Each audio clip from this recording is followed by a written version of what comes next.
नमस्कार दोस्तों, कैसे हो? उम्मीद है सब लोग अच्छे होंगे। दोस्तों, बहुत सारे कमेंट आ रहे थे कि सर 2-3 दिन हो गए आपने जीडीएस के ऊपर कोई वीडियो नहीं बनाया। दोस्तों, जीडीएस पे वीडियो मैं इसलिए नहीं बना रहा था क्योंकि अगर कोई अच्छी अपडेट, नई अपडेट नहीं आ रही है तो डेली वीडियो बनाना अच्छा नहीं लग रहा था, ठीक है? अब हर दिन वही चीज़ बताना कि क्या चीज़ें आपको करना है, कब आएगी, रिजल्ट आ नहीं रहा था, ठीक है? तो मैंने सोचा जब पुख्ता सबूत कोई ना मिले तो फालतू में वीडियो बनाने का कोई फ़ायदा नहीं है, ठीक है? फिर उसके बाद में मुझे कुछ चीज़ें जानकारी मिली, कुछ चीज़ें तो मैंने सोचा उसके बारे में आपसे बात कर लेता हूँ, तो इसलिए आज ये वीडियो बना रहा हूँ। जिन लोगों का नाम आने वाला है, जिनका परसेंटेज अच्छा है, वो लिस्ट का वेट कर रहे हैं, तो उनके लिए मैं बता दूं आपका थर्ड या फोर्थ लिस्ट या फिफ्थ लिस्ट, क्योंकि एक चांस ये है कि थर्ड लिस्ट के बाद हो सकता है फोर्थ लिस्ट, फिफ्थ लिस्ट जल्दी जल्दी आ जाए, क्योंकि 31 दिसंबर 2024 के पहले पहले पूरी वैकेंसी है वो फुल होनी चाहिए, ऐसा जीडीएस की तरफ से अनाउंसमेंट है। यानी कि 31/12/2024 के अंदर अंदर जितनी भर्ती प्रक्रिया है वो सारी फिल हो जाएगी, सारे प्रोसीजर कंप्लीट हो जाएंगे, ठीक है? तो उससे पहले ये उम्मीद है कि अब जो फोर्थ लिस्ट आएगी, फिफ्थ लिस्ट आ जाएगी, और हो सकता है जितने फ्रॉड चल रहे हैं, यानी कि इस बार ये आपने देखा है कि बहुत सारे बच्चे फेक आईडी से मतलब अप्लाई किए हैं, मतलब फेक नंबर डाल के अप्लाई किए हैं, तो डॉक्यूमेंट वेरिफिकेशन से बाहर हो जा रहे हैं। तो इस चक्कर में नुकसान ये हो रहा है बच्चों का भी और जीडीएस वालों का भी, उनका ये नुकसान हो रहा है कि उनको एक आइडिया होता है कि लगभग 5 लिस्ट हम निकालेंगे और 5 लिस्ट तक सारे बच्चे फुलफिल हो जाएंगे। बट जब आधे से ज़्यादा बच्चे फ्रॉड होते हैं, यानी कि बाहर निकाल दिए जाते हैं डॉक्यूमेंट वेरिफिकेशन में, तो प्रॉब्लम से होती है कि ये चांस हो जाता है कि जीडीएस की जो लिस्ट है उसकी संख्या बढ़ सकती है। यानी ऐसा हो सकता है कि 1 से 2 लिस्ट फालतू निकालनी पड़े, हो सके 6 या 7 लिस्ट निकालनी पड़े जीडीएस वालों को, ठीक है? ऐसा होता है दोस्तों, क्योंकि मान लीजिए थर्ड लिस्ट में जितने बच्चों को बुलाया गया और उसमें से जितनी सीटें होती हैं सारे बच्चों को बुलाया जाता है, तो ये चांस होता है कि लगभग 70% बच्चे सिलेक्ट हो जाएंगे, और 70% बच्चों के बाद में जो बच्चे बचेंगे 30% बच्चे ही आउट होंगे, फर्स्ट डॉक्यूमेंट वेरिफिकेशन में, सेकंड डॉक्यूमेंट वेरिफिकेशन में। तो फिर फोर्थ लिस्ट में वो तो 30% बच्चे बच गए हैं, 30% बच्चों को फिर बुलाया जाएगा, उसमें से फिर जब जाके थोड़ा सा बचेंगे मान लो, तो फिफ्थ लिस्ट तक ऐसा होता है कि लगभग पूरे बच्चे फिलफिल हो जाते, ठीक है? लेकिन प्रॉब्लम्स ये है कि लगभग 50% बच्चे डॉक्यूमेंट वेरिफिकेशन से बाहर हो जाते हैं, और सेकंड डॉक्यूमेंट वेरिफिकेशन आते आते तो 50 या 60% तक बाहर हो जा रहे हैं 2024 के वैकेंसी में। तो एक ये दिक्कत बढ़ रही है कि लिस्टों की संख्या बढ़ेगी, ठीक है?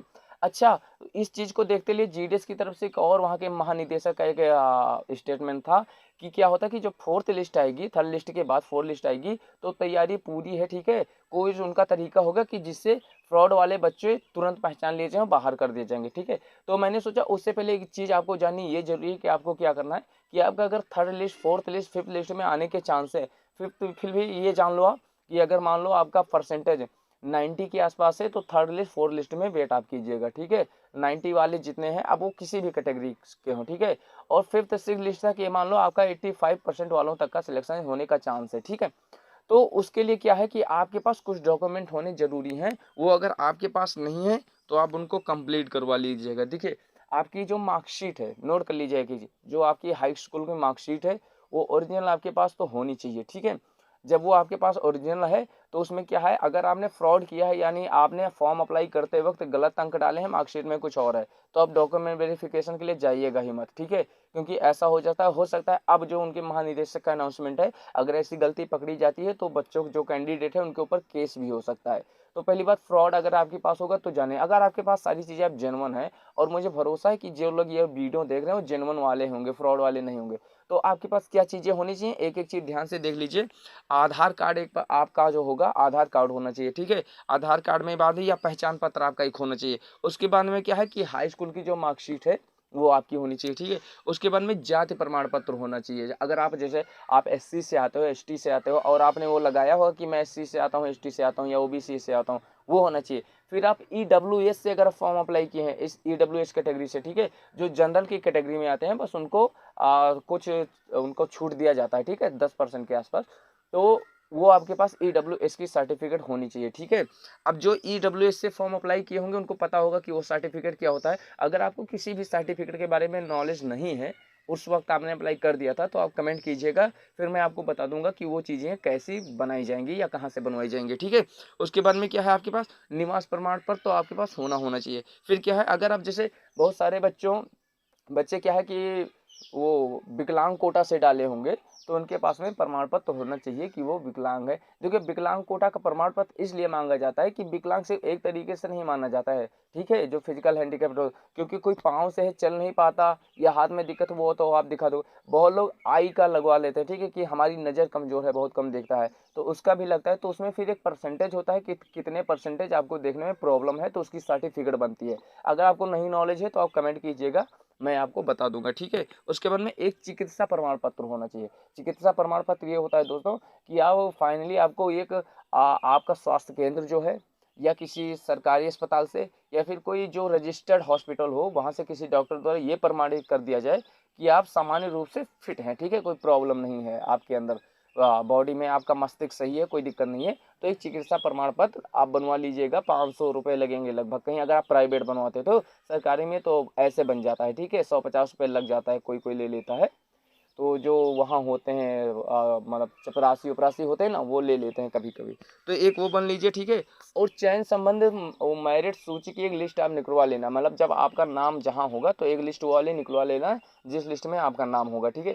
इतनी चीज़ें करके अब इन सारी चीज़ों का दो दो फोटो कॉपी करवा लेना, दो दो फोटो कॉपी करवा लेना, ओरिजिनल अपने पास रखना, दो दो फोटो कॉपी करवा लेना, ठीक है। और पासपोर्ट साइज का 2 फोटो आप ले लेना, ठीक है, पासपोर्ट साइज का 2 फोटो, और इन सारी चीज़ों की दो दो फोटो कॉपी करवा लेना। उसके बाद में भाइयों जब आपका फर्स्ट डॉक्यूमेंट वेरिफिकेशन हो जाएगा तो फिर आपको बोलेगा कि आप 1 हफ्ते या 15 दिन बाद सेकंड डॉक्यूमेंट वेरिफिकेशन के लिए आइए। जब आपका सेकंड डॉक्यूमेंट वेरिफिकेशन होगा तो ध्यान रखिएगा उसमें 1-2 एक्स्ट्रा फॉर्म आपसे भरवाए जाएंगे, लेकिन वो आपको कुछ लेकर नहीं जाना है। वो जब आप वहीं जाओगे सेकंड डॉक्यूमेंट वेरिफिकेशन के लिए तो वहीं आपसे भरवाया जाएगा, ठीक है।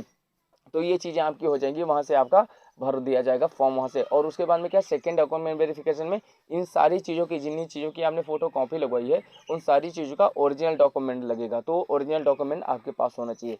इतनी प्रक्रिया होगी आपके सिलेक्शन में। उसके बाद में क्या है, फिर आप जब सेकंड डॉक्यूमेंट वेरिफिकेशन भी पास कर लोगे तो आपको फिर एक मेल आ जाएगा, आपको बता दिया जाएगा कि अब आप ट्रेनिंग के लिए, जो ट्रेनिंग ज़्यादा से ज़्यादा 4-5 या 1 हफ्ते की होती है, उसका भी पेमेंट दिया जाता है, ठीक है। उसके बाद में आपको 1 से 2 महीने के अंदर आपकी जॉब लग जाएगी, ठीक है।